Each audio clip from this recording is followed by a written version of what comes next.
আজকে 23শে জানুয়ারি আর এখন ঠিক বাজে রাত্রির 11:15। আর আমি আজ যাচ্ছি এখন অ্যাম্বুলেন্স করে কেন?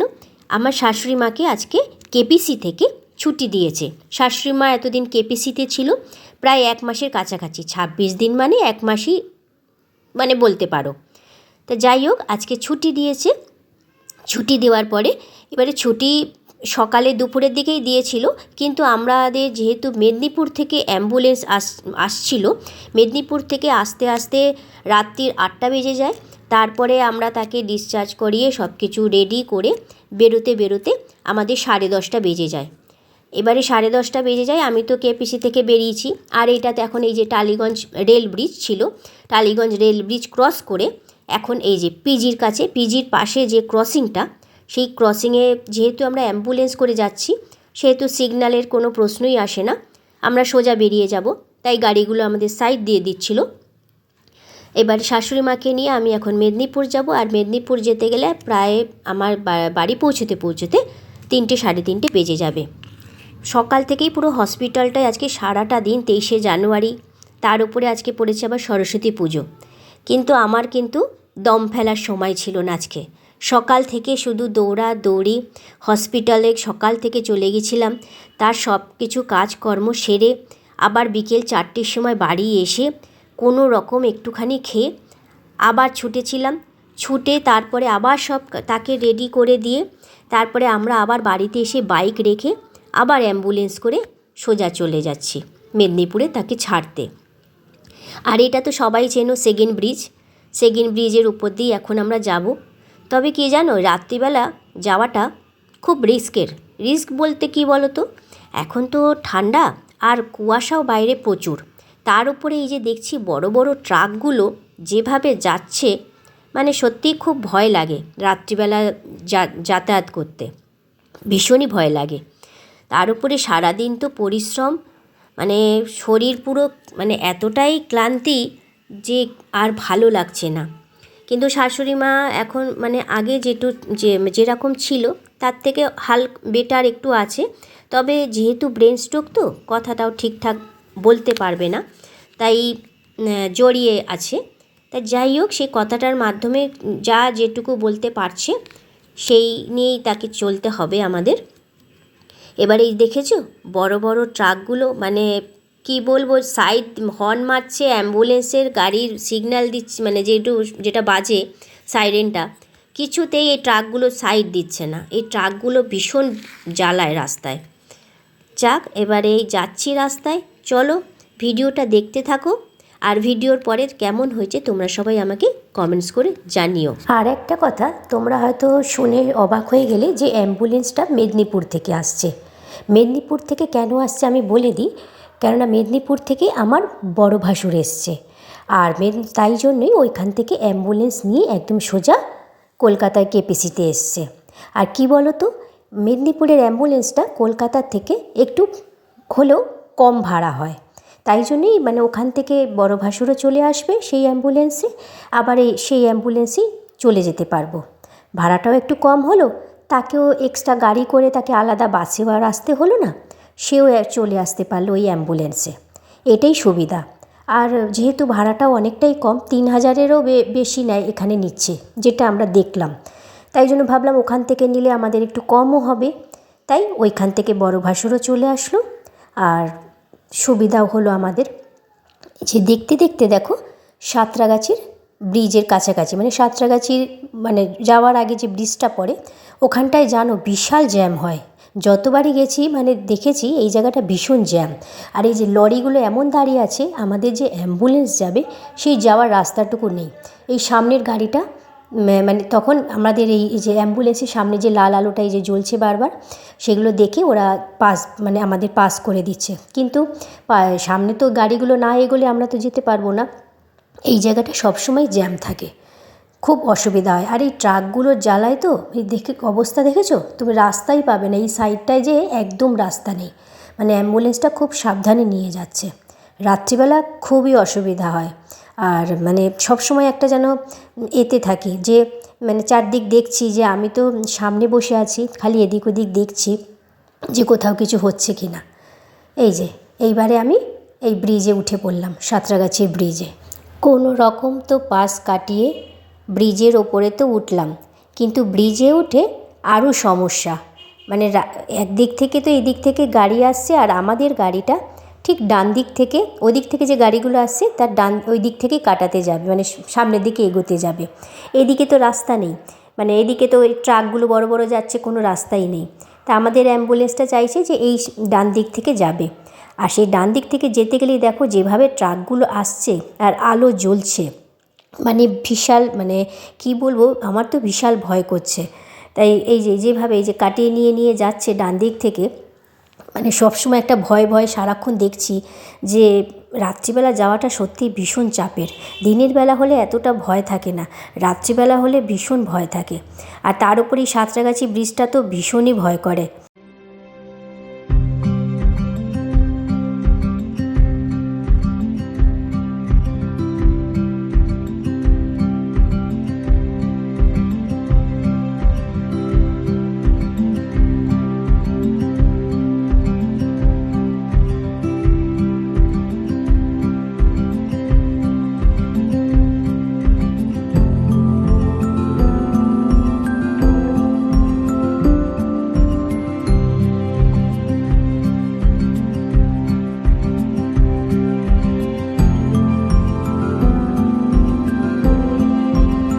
রাত 12টার পর হাই রোডের রাস্তা দেখতে দেখতে পৌঁছে গেলাম কোলাঘাটে।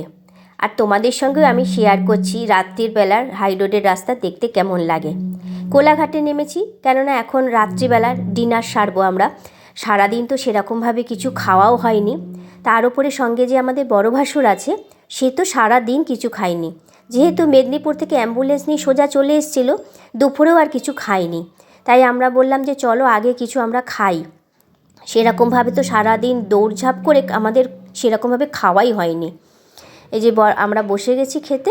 এই যে আমার বড় ভাসুর ওই পাশে বসেছে, আমরা দুজন এই পাশে বসেছি। বড় ভাসুর নিয়েছে তন্দুরি রুটি আর সবজির একটা তরকারি, আর আমরা নিয়েছি চানা মশলা আর তন্দুরি রুটি। আরও রাত্রিবেলা তো সারাদিন এইরকম করে আর কি সেরকমভাবে বেশি কিছু খাওয়ার মতো ইচ্ছা নেই, শুধু পেটটা ভরা নিয়ে কথা। তাই ভাবলাম এটাই রাত্রে আজকে খেয়ে নেবো। ভাত খাওয়ার ইচ্ছে বলছিল, কারণ বড় ভাসুরকে বললাম তুমি যেহেতু সারাদিন ভাত খাওনি, ভাত খেয়ে নাও। বললো না ভাত আর খাবো না। কিন্তু যে ছেলেটি অ্যাম্বুলেন্স চালাচ্ছে সে সবার প্রথমে এসে ভাত খেয়ে গেছে। আমরা বললাম যে তুমি আগে সবার আগে খেয়ে এসে গাড়িতে বসো, কারণ শাশুড়ি মা যেহেতু একা আছে।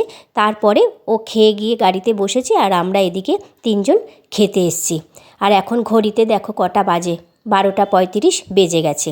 আর এই হোটেলটা না একদম নতুন করেছে। আর দেখো এই ছোট ছোট টবে এত সুন্দর ফুলগুলো ফুটে আছে না, দেখতে অসাধারণ লাগছে।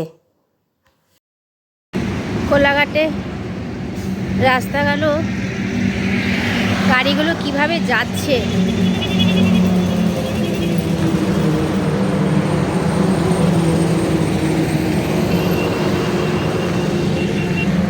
ভালোই ঠান্ডা আছে, মুখ থেকে পুরো ধোঁয়া বেরোচ্ছে। খাওয়ার পরে না শরীরটা পুরো ছেড়ে দিল,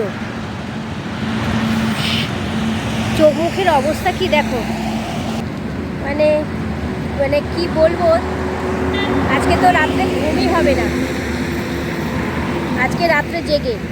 আর ওদিকে শাশুড়ি মা জানলায় হাত বাড়াচ্ছে সারাক্ষণ।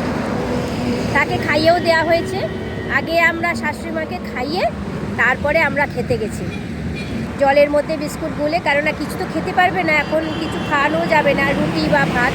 ওই জন্য আমরা জলের বিস্কুট গুলে খাই দিয়েছি যাতে সুবিধা হয়, মানে খেতে বাটি করে, বাটি চামচ করে। বড় ভাসুর খাইছে, আমি মুখ ধরেছিলাম, কিন্তু এখন ভালো মতো কথা বলছি। তা আমাকে একটু দাও মৌরি, তুমি নিয়ে আসো না, একটু একটু হাতে করে নিয়ে আসো, আমাকে যেতে হবে। চলো মৌরি খেয়ে আসি। দাদা আবার চা, আমি বলছি তুমি খাবে না, আমি চা খাবো। কেন বলো তো, অম্বল হয়ে যাবে এখন চা খাবো। এই যে দাদা দাদা এখন চা খাবে, অম্বল হবে, সদ্যরে রুটি তরকারি খাওয়ার পর চা খাচ্ছে। আমরা চা খাবো না, অম্বল হয়ে যাবে। এই যে মৌরি নিয়ে এসছি, আর মৌরি খাবো।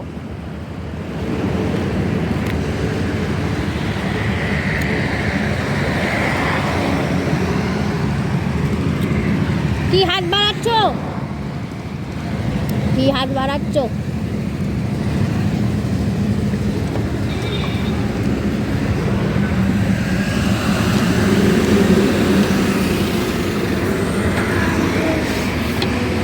কি হাত বাড়াচ্ছ? এই দেখো মাতাজি শুয়ে আছে। মা, মা, ও মা, মা, হুর, এরম বলো, হুর। আবার হাসছো, আবার হাসছো। আর জানলা খুলে দিয়েছি তো, জানলা খুলে দিয়েছি। উঠো না। হ্যাঁ রে, কি সাহস, কি সাহস, উঠে পড়ছে। গায়ে দিয়ে নাও। গা থেকে খুলে গেছে কেন এটা? গা থেকে খুলে গেছে কেন? গায়ে দাও, গায়ে দিয়ে দাও। গাড়ি করে কিভাবে যাচ্ছে দেখো। আমাদের বাবুর অবস্থা দেখো, পুরো আমরা প্রায় কাক যেরকম সারাদিন এ করে ঘরে ফেরে যখন ঝোড়ো কাকের মতো, আমাদের আজকে ঠিক সেরকম লাগছে। চুল ঠুল কোনো আশ্রানো নেই, চুল কীরকম অবস্থা, পাগলের মতো হয়ে আছে দুজনে, তাই তো।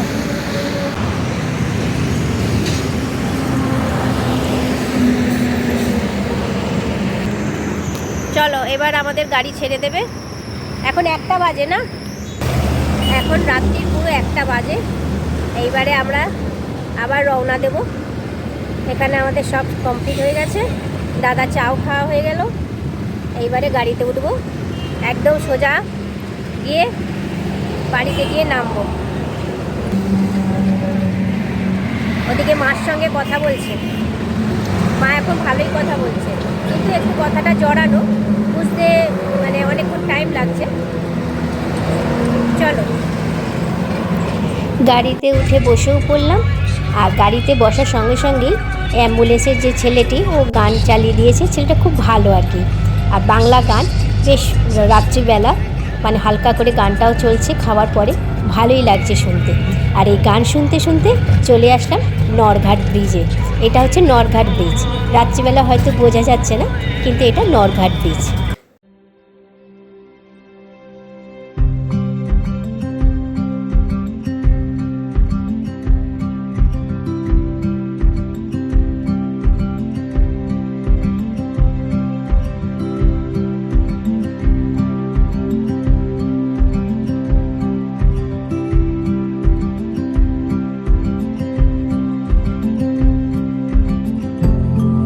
গানটা চলছে তো, আর চোখটা বন্ধ করে বসে আছি। ঘুম তো অসম্ভব ঘুম পাচ্ছে, কিন্তু ঘুমাতে তো পারবো না, পারছিও না। কারণ যেহেতু আমি এতে যাচ্ছি, ওইদিকে শাশুড়ি মা রয়েছে, সবসময় মানে দেখতে হচ্ছে, তাই আর কি। এবারে এত ঘুম পাচ্ছে, চোখ বন্ধ হয়ে আসছে যেন।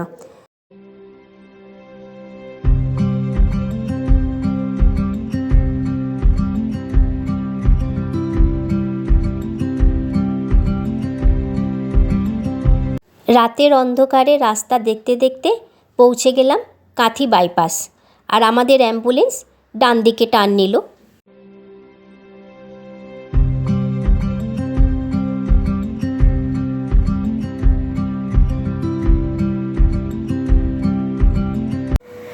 ডান দিকে টার্ন নিয়ে আবার আমি চলে আসলাম খড়গপুর বাইপাসে। এখানে এসেও আবার আমি এই ডান দিকে টার্ন নিচ্ছি এগরার দিকে যাব বলে। সোজা চলে গেছে, সোজা রাস্তাটা চলে গেছে কাঁথি সেন্টার হয়ে দীঘা চলে গেছে। আর আমি ডান দিকে টার্ন নিলাম, যেহেতু আমি এগরা যাব। আর এই এগরা হয়ে এগরা সেন্টার, তারপরেই খড়গপুর মেদিনীপুর, এই রাস্তাটা দিয়েই যাওয়া হয়। এইখানটায় বলে ওই জন্য কাঁথি খড়গপুর বাইপাস। সামনেই দেখো কাঁথির রেলগেট। আর এই কাঁথির রেলগেট পেরিয়েই শুরু হবে আসল কুয়াশার খেলা। সে যে কি ভয়ানক, তোমরা যদি না দেখো বুঝতে পারবে না। পরে তো আমি ভয়েসটা দিচ্ছি, কিন্তু সেই ভয়েসটা দেওয়ার সময় যখন আমি এটা দেখছি, আমার সেই কথার মনে পড়ে যাচ্ছে সেই সময়টার কথা। সবাই আমরা একটু ভয়ে ভয়ে ছিলাম। আর যে ড্রাইভার যে চালাচ্ছে সে যে কতটা এতে ছিল, সে আর আমি মানে কি বলবো, সেই সময়টা আমার মনে পড়ে গেল। তাই ভাবলাম তোমরাও দেখো, তোমাদের সঙ্গে আমি শেয়ার করলাম যে কি পরিস্থিতি রাত্রিবেলা, পুরো কুয়াশা, আর সামনে তো দেখেছো কিচ্ছু বোঝা যাচ্ছে না। তার উপরে গাড়িগুলো যে সামনে দিয়ে আসছে, কুয়াশার সামনে দিয়ে যে লাইটগুলো এমন পড়ছে, মানে কি হবে বোঝা যাচ্ছে না। খুব ভয়ানক পরিস্থিতি। আর এত কুয়াশা যে গাড়ির সামনের কাঁচ পুরো সাদা হয়ে যাচ্ছে। আর যে ছেলেটি অ্যাম্বুলেন্স চালাচ্ছিল সে গাড়ি দাঁড় করিয়ে ভিতরের কাজ, সামনের কাজ ভালো মতো মুছলো, তারপরে জল চালিয়ে দিল, জল স্প্রে করে দিল।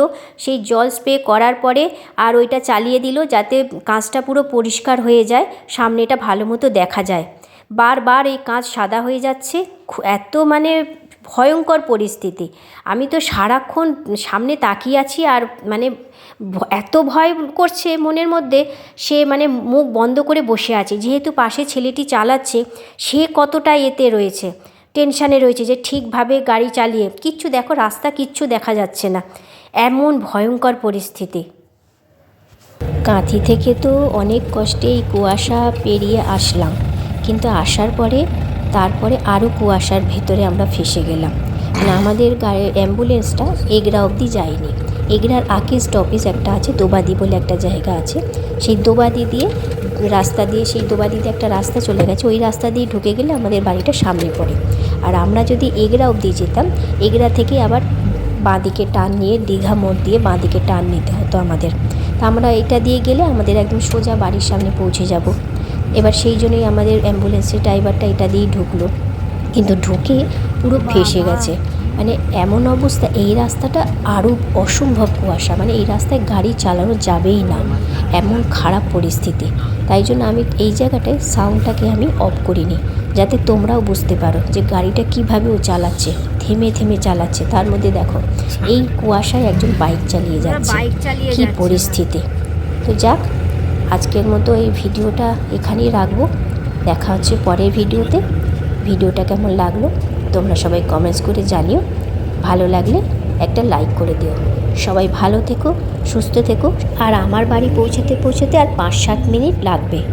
বাড়ি পৌঁছালাম যখন, তখন বাজে 3:10।